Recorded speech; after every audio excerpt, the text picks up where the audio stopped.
جنت کی عورتیں بیک وقت 70 جوڑے پہنے ہوں گی۔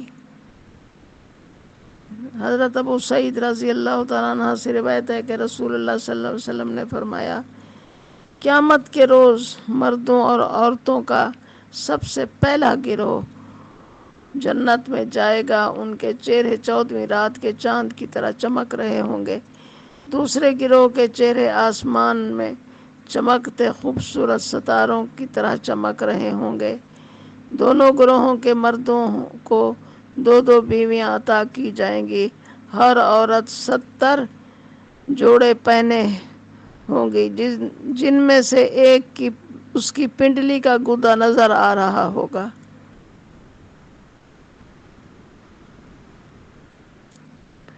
اب ہے جنت کی عورتیں۔ دنیا کی عورت جنت کی حوروں میں سے افضل ہوں گی۔ حضرت ام سلمہ رضی اللہ تعالیٰ عنہ سے روایت ہے کہ میں نے عرض کیا، یا رسول اللہ صلی اللہ علیہ وسلم، یہ فرمائیے کہ دنیا کی خاتون افضل ہے یا جنت کی حور؟ آپ صلی اللہ علیہ وسلم نے ارشاد فرمایا، دنیا کی خاتون کو جنت کی حور پر وہی فضیلت حاصل ہوگی جو باہر